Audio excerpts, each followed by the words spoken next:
Hey everyone, it's Emily here from Peach Street Crafts. I hope you guys are all having an amazing day. Today I just have a project share for you. So, excuse me, recently my aunt took a trip to Ireland, and I believe it was her first time there, maybe it was her second time, but she spent a lot of time there and she's been sending me pictures, and I just wanted to do something special for her, so I thought that I would document this by creating an album for her. Of course, these aren't all of the pictures that she took while she was there. I'm sure she has a million. I know I would have taken pictures nonstop, but these are just some of the ones that she sent me that I wanted to encapsulate for her. And then at the end of the album, you'll see that I left some room for her to add more pictures. So I don't want to take forever on this video because I know you guys are probably just wanting to see what's inside, but this is the cover that I made for it, and this is a 6x8 craft colored album that you can pick up from Hobby Lobby. They're like $8.99, I think. I always get a bunch of them whenever they're on sale because I love making these albums.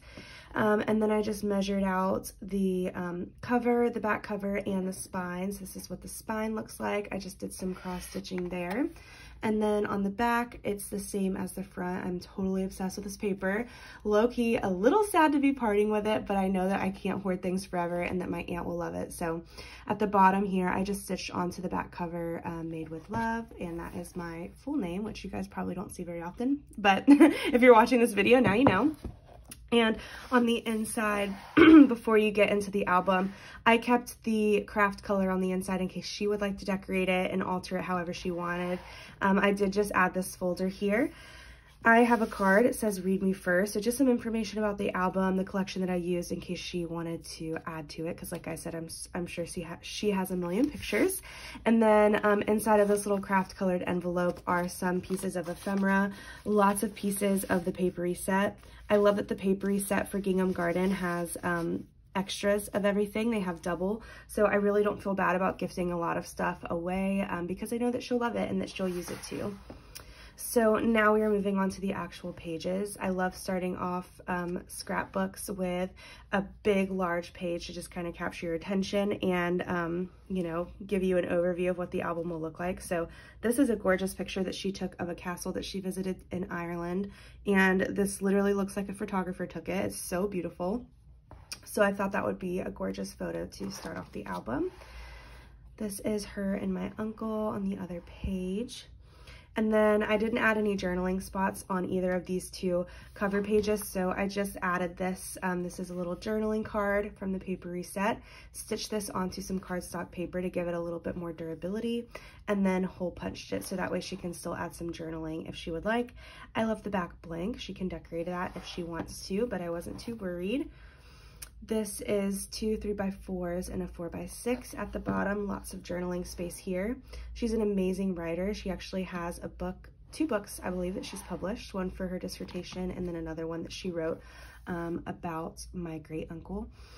So I know that she's a writer. She probably has a lot of stories to tell. So that's why you'll see a lot of journaling spaces in this album. These are some of the farm animals that were in the countryside of Ireland. So beautiful.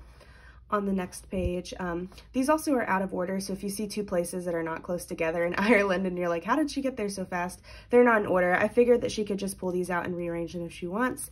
I tried really hard not to put anything on the actual photos, but just adhere it to the pocket. So that way if she chooses to move stuff around, she can easily take these pictures off. Or if she wants to use the photos in a frame or something, then she doesn't have anything sticking to them. The back of this is blank so that she can add some journaling here. And this tag is just have some lace on the top of it so you can easily pull it in and out of the pocket. This is just a little cut apart from the collection that I did some cross stitching on to adhere it to this gorgeous gingham paper. That's also the paper that I used for the pocket at the front.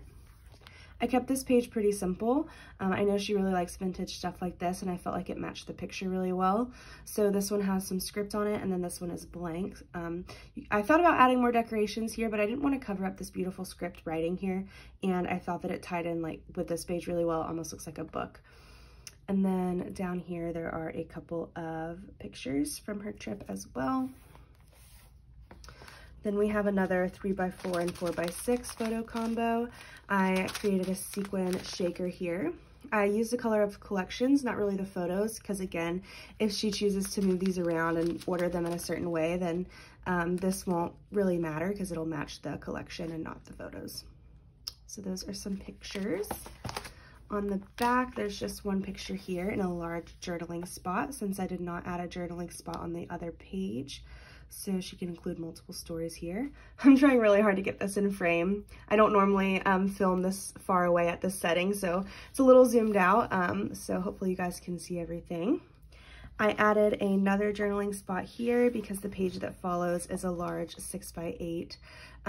This is a double photo layout, so hopefully you can see that pretty well here. I do believe that these ones are on the same day, so I did adhere these down already just because I think that, number one, they match really well together, and I'm pretty sure they took place at the same time. This is a gorgeous paper. I didn't have much of it left, so I just added some white paper here at the bottom. She could also add some journaling and some more decorations down here if she would like to. On the back is this bright blue spa photo. This was really hard. I was really struggling on how I was going to incorporate this in the album. I knew as soon as I printed it and saw it, I was like, oh my goodness, this is so blue.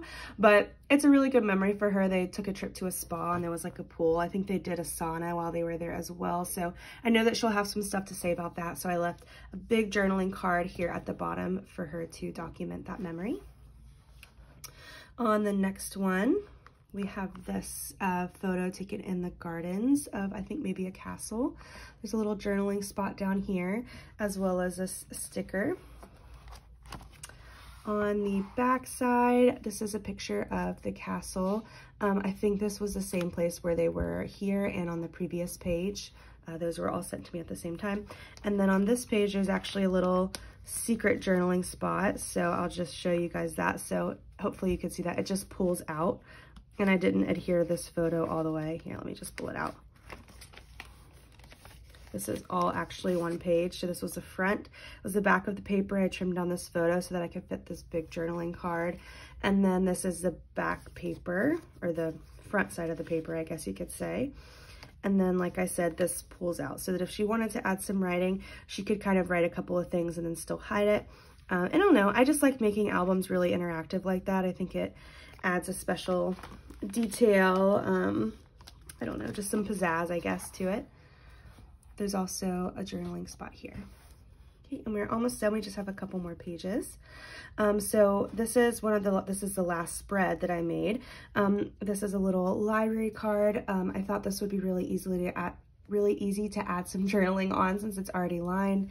This is a decorative page, and there's not actually a rainbow here. You could probably tell that's a very sketchy rainbow, right? That is from the sticker sheet from Gingham Garden. So I thought that was a really cute place for it and that she would probably laugh at that. Again, this is added to the outer layer so she could easily peel this off if that's not her style, if she doesn't like it. And then there's some pictures of some colorful buildings. The back side of this is just two more pictures of her and my uncle. They have an amazing relationship. They're so sweet to each other. So I thought I would end the album with that. Another spot for her to journal. I just did some stitching. And then this is a decorative page using the other half of that library pocket. And then lastly, these are just some pages that I went ahead and pre-made for her so that if she wants to add some more photos, she can. All of these can be, you know, taken and moved around. I just wanted to give her plenty of paper since, you know, it's probably not likely that she just has the same collection. If she did, that would be really cool. This is another paper for a 6x8 layout. I put a big journaling card here. She could choose to use it on this or, you know, put it in on the side like I've done throughout. Same thing here. This is a big tag with lots of different journaling spots. Cute paper, matches the collection. And then a few 4x6 photo cards. The back is blank. This is another piece of that same paper and one final journaling card. So that is it for this album project share. Thank you guys so much for watching. This is a little different than what I would normally do since I made this camera pretty much all up. Since I made this album pretty much all off camera. Oh my goodness. I'm tripping over my words, but yeah, I know it's a little different than what I would normally do. So I would love to hear your opinion on that. Let me know in the comments if you like the style of video, just me showing you some projects that I've made using a certain collection, and I'd be happy to continue that in the future. I hope you guys enjoyed this, and I'll see you next time. Bye.